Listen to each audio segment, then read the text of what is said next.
প্রথমেই আমরা কনসিডার করব একটা এম মাস বিশিষ্ট বিড যেটা এক্স অ্যাক্সিস বরাবর ফ্রিলি এবং আরবিট্রারিলি মুভ করতে পারে।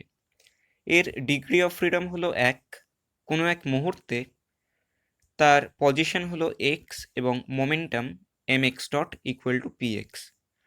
বোথ এক্স এবং পি এক্স হলো টাইমের ফাংশন।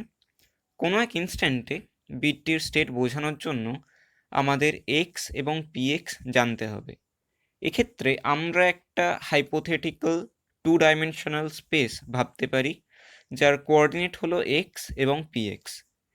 এই হাইপোথেটিক্যাল 2D স্পেসটি হলো এখানে ফেজ স্পেস। ফেজ স্পেসটির যে কোনো পয়েন্ট, যেমন ছবিটির পি পয়েন্টটির কোঅর্ডিনেট হলো এক্স এবং P x at some certain time, তাই পয়েন্টটি সেই মুহূর্তে বিটটির স্টেট প্রকাশ করছে।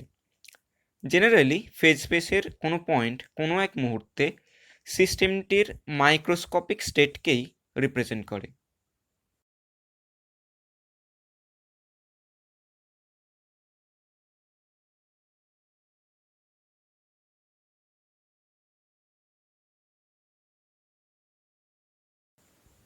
এবার আমরা একটা আইডিয়াল গ্যাস মলিকিউলকে কনসিডার করব, যার 3টে ট্রান্সলেশনাল ডিগ্রি অফ ফ্রিডম রয়েছে।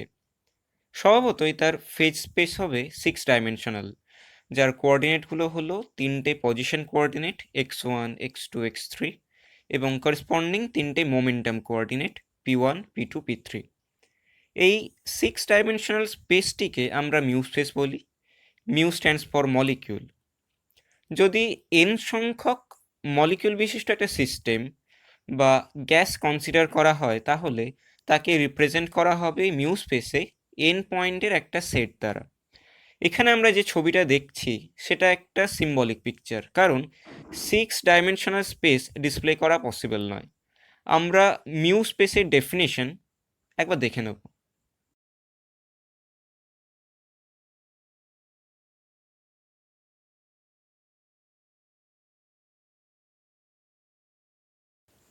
n মলিকিউল বিশিষ্ট একটা সিস্টেম বা গ্যাসের সর্বমোট ডিগ্রি অফ ফ্রিডম হলো 3 × n বা 3n।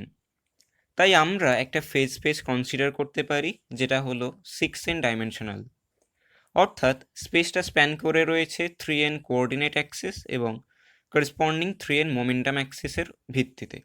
এই স্পেসটিকে আমরা গামা স্পেস বলি, ফের gamma stands for gas. Gamma স্পেসের প্রতিটি পয়েন্ট হলো এক একটি রিপ্রেজেন্টেটিভ পয়েন্ট বা ফেজ পয়েন্ট। প্রতিটি পয়েন্ট পুরো সিস্টেমটার ইনস্ট্যান্টেনিয়াস স্টেট রিপ্রেজেন্ট করে। এই ছবিটিও সিম্বলিক, কারণ 6n ডাইমেনশনাল স্পেস ডিসপ্লে করা পসিবল নয়। The notation x or p within third bracket represent corresponding sets of 3n coordinate axis and 3n momentum axis.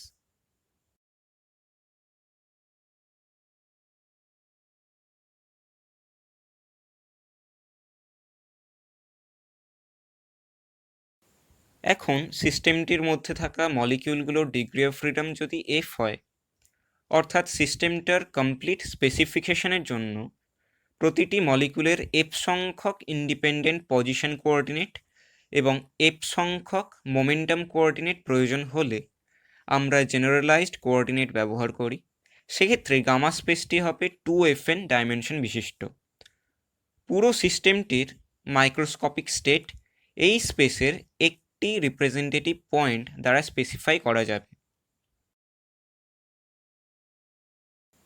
Phase স্পেসের এই পয়েন্টগুলো হ্যামিল্টনস ইকুয়েশন বা canonical equation of motion follow করে, তাই কোঅর্ডিনেটগুলোকে আমরা হ্যামিল্টনস equation solve করে বের করতে পারবো। এখন টাইম পাস হওয়ার সাথে সাথেই কোঅর্ডিনেটগুলো, যেগুলো এক একটা মাইক্রোস্টেট ডিফাইন করে, তাদের কন্টিনিউয়াল চেঞ্জ হয়। তাই ফেজ স্পেসের রিপ্রেজেন্টেটিভ পয়েন্ট একটা কার্ভ ট্রেস আউট করে, যাকে ফেজ লাইন বা ফেজ ট্র্যাজেক্টরি বলা হয়। এই ফেজ ট্র্যাজেক্টরির ডিরেকশন হ্যামিল্টনস ইকুয়েশন থেকে পাওয়া যায়। এই ফেজ ট্র্যাজেক্টরির কিছু বৈশিষ্ট্য আছে।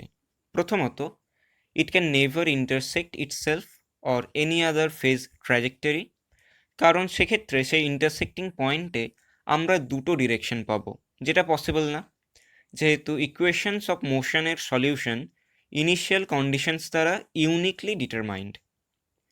দ্বিতীয়ত, ট্র্যাজেক্টরিটা ফেজ স্পেসে একটা লিমিটেড রিজিয়নে থাকবে, কারণ সিস্টেম যদি ফাইনাইট ভলিউমের হয় তাহলে পজিশন কোঅর্ডিনেটের উপরে একটা লিমিট চলে আসবে, এবং সিস্টেমের এনার্জি যদি ফাইনাইট হয় তাহলে হ্যামিল্টনিয়ানের থ্রু দিয়ে পজিশন এবং মোমেন্টাম উভয় কোঅর্ডিনেটের ভ্যালুর উপরই লিমিটেশন চলে আসবে। তৃতীয়ত, phase trajectory tends to fill the accessible phase space, কারণ এটা খুব লাইকলি যে সিস্টেমটা তার সমস্ত অ্যাক্সেসিবল স্টেটের উপর দিয়েই পাস করতে চাইবে। এখন আমরা খুবই সহজ একটা প্রবলেম দেখব। লিনিয়ার হারমোনিক অসিলেটরের ক্ষেত্রে পোটেনশিয়াল এনার্জি হলো হাফ কে এক্স স্কোয়ার এবং কাইনেটিক এনার্জি হলো হাফ এম পি স্কোয়ার বা p square by 2m in terms of momentum. অর্থাৎ total energy E equals to p square by 2m plus half k x square. আমরা উভয় পক্ষকে ই দ্বারা ভাগ করে এলিপসের একটা ইকুয়েশন পাব, যার সেমি মেজর অ্যাক্সিস হলো রুট আন্ডার 2e বাই কে এবং সেমি মাইনর অ্যাক্সিস হলো রুট আন্ডার 2me। যদি কোনো সিস্টেমের টোটাল এনার্জি ফিক্সড থাকে তাহলে করেসপন্ডিং ট্র্যাজেক্টরিটা রেস্ট্রিক্টেড থাকবে একটা হাইপার সারফেস, অর্থাৎ একটা হাইপোথেটিক্যাল সারফেস যেটা হায়ার ডাইমেনশনের হতে পারে। সেই সারফেসটির ক্ষেত্রে Hamiltonian H is equal to total energy E. অন্যদিকে টোটাল এনার্জি যদি ফিক্সড না হয়ে একটা রেঞ্জের মধ্যে থাকে, অর্থাৎ ই মাইনাস ডেল্টা বাই 2 থেকে ই প্লাস ডেল্টা বাই 2 পর্যন্ত, তখন করেসপন্ডিং ট্র্যাজেক্টরি রেস্ট্রিক্টেড থাকবে একটা হাইপার সেলের দ্বারা। আমরা আবার ক্লাসিক্যাল হারমোনিক অসিলেটরের এক্সাম্পলে ফিরে আসব, কিন্তু এক্ষেত্রে অসিলেটরটির এনার্জি ইউ এবং ইউ প্লাস ডেল্টা ইউ রেঞ্জের মধ্যে রয়েছে। আমাদের ফেজ স্পেসের ভলিউম বের করতে হবে এবং তার সাথে বের করতে হবে এক্স ও এক্স প্লাস ডিএক্স পজিশন রেঞ্জের মাঝে পার্টিকেলটা পাওয়ার প্রবাবিলিটি, বা p function of x into ডিএক্সের ভ্যালু কত। আমরা আগেই দেখেছি যে ক্লাসিক্যাল হারমোনিক অসিলেটরের ফেজ ট্র্যাজেক্টরি হলো একটা এলিপস, যার semi major axis a equals to root under 2e by m omega square এবং semi minor axis b equals to root under 2me। এখন এলিপসের এরিয়া হলো পাই এ বি। আমরা যদি you এনার্জির হাইপার সারফেসটিকে কনসিডার করি, তার এরিয়া হলো pi a b which is equals to 2 pi u by omega, এবং ইউ প্লাস ডেল্টা ইউ এনার্জির হাইপার সারফেসটির এরিয়া হলো 2 pi into u plus delta you by omega. Phase স্পেসের ভলিউম হলো দুটি হাইপার সারফেসের মধ্যবর্তী এরিয়া, অর্থাৎ এখানে সেটা বিয়োগফল, যার value 2 pi delta you by omega. এক্ষেত্রে এটা নোট করার বিষয়, ফেজ স্পেসের ভলিউম তার সাথে ফিজিক্যাল ভলিউমের কিন্তু কোনো সম্পর্ক নেই, তাদের ডাইমেনশন ইউনিট সবই আলাদা। এখন P function of x into DX বের করার আগে P function of T into DT আমরা বের করব। অসিলেটরটির টাইম পিরিয়ড ক্যাপিটাল টি হলে ক্যাপিটাল টি টাইমে কোনো এক পয়েন্টে অসিলেটরটিকে অবশ্যই পাওয়া যাবে, অর্থাৎ তার প্রবাবিলিটি হলো 1। তাই ইউনিট টাইমে সেই পয়েন্টে অসিলেটরটিকে পাওয়ার প্রবাবিলিটি হলো 1 বাই ক্যাপিটাল টি, এবং ডিটি টাইমে পাওয়ার প্রবাবিলিটি হবে ডিটি বাই ক্যাপিটাল টি, যেটা আমরা সিম্পল ঐকিক নিয়ম থেকেই পাচ্ছি। যেহেতু ক্যাপিটাল টি সময়ের মধ্যে অসিলেটরটি প্রতিটি পয়েন্টকে দুবার করে পাস করে, যাওয়ার সময় এবং ফিরে আসার সময়, তাই একটা 2 ফ্যাক্টর আমাদের গুণ করতে হবে, অর্থাৎ p function of T into dt is equal to 2dt by capital T. আমরা ভেরিয়েবল চেঞ্জ করে লিখতে পারি p t d t is equal to p x dx, যেখানে পিটি এবং পিএক্স কিন্তু এক জিনিস নয়। পিটি হলো ইউনিট টাইম ইন্টারভেলে অসিলেটরটিকে পাওয়ার প্রবাবিলিটি, whereas পিএক্স হলো ইউনিট লেন্থ ইন্টারভেলে অসিলেটরটিকে পাওয়ার প্রবাবিলিটি। আমরা এনার্জির ইকুয়েশনে আরেকবার ফিরে আসব। এই ইকুয়েশনটি থেকে ডিটিকে যদি এক্স এবং ডিএক্সের টার্মে আমরা প্রকাশ করি, তাহলে আমরা পাবো dt is equals to m dx by root under 2mu minus m square omega square x square. এখন p x dx is equal to 2dt by capital T. যেহেতু time period capital T is equal to 2 pi by omega, time period এবং ডিটির value put করে আমরা পাই p x dx is equal to m omega dx by pi into root under 2mu minus m square omega square x square. এখন quantum mechanics অনুযায়ী Heisenberg uncertainty principle থেকে আমরা জানি যে পজিশন এক্স এবং করেসপন্ডিং মোমেন্টাম পিএক্সকে আমরা কমপ্লিট অ্যাকিউরেসির সাথে একসাথে মাপতে পারি না। আনসার্টেনটি প্রিন্সিপাল অনুযায়ী delta x into delta p x greater equal to h cut. Similarly delta y into delta p y greater equal to h cut এবং delta z into delta p z greater equal to h cut. আমরা exact phase পয়েন্টের বদলে corresponding phase পয়েন্টের সারাউন্ডিংসে একটা phase sell consider করতে পারি। ছবিটিতে প্রতিটি ছোট বক্স হলো এক একটা 2D ফেজ সেল, যার দুটো আর্ম হলো ডেল্টা এক্স এবং ডেল্টা পিএক্স।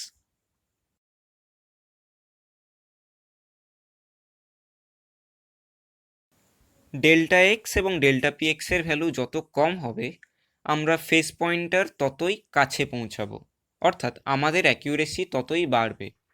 কিন্তু আনসার্টেনটি প্রিন্সিপাল অনুযায়ী একটা লিমিটের পর ফেজ সেলের ভলিউম আমরা আর কমাতে পারবো না। একটা ডিটেলড অ্যানালিসিস শো করে যে 2D ফেজ সেলের মিনিমাম ভলিউম হলো এইচ, অর্থাৎ প্ল্যাঙ্কস কনস্ট্যান্ট, যেটা অবশ্যই আনসার্টেনটি প্রিন্সিপাল লঙ্ঘন করে না, কারণ H greater than H cut. আমরা যদি 6 ডাইমেনশনাল স্পেস কনসিডার করি, তাহলে ফেজ সেলও হবে 6 ডাইমেনশনাল, যার সাইডগুলো হলো delta x, delta y, delta z এবং delta p x, delta p y, delta p z. এক্ষেত্রে ফেজ সেলের ভলিউম হলো capital H, which is equals to delta x into delta y into delta z into delta p x into delta p y into delta PZ.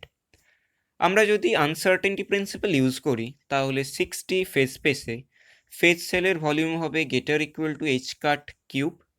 In general capital H এর value H cube বা Planck কনস্ট্যান্টের কিউবের সমান হয়, যেটা অবশ্যই uncertainty principal লঙ্ঘন করে না।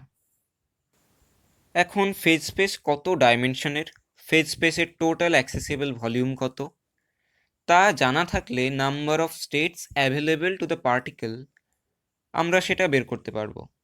2D ক্ষেত্রে n equal to X naught P naught by H এবং 6D ক্ষেত্রে n equals to VR VP by H cube, যেখানে ভিআর এবং ভিপি হলো যথাক্রমে কোঅর্ডিনেট এবং মোমেন্টাম স্পেসের ভলিউম।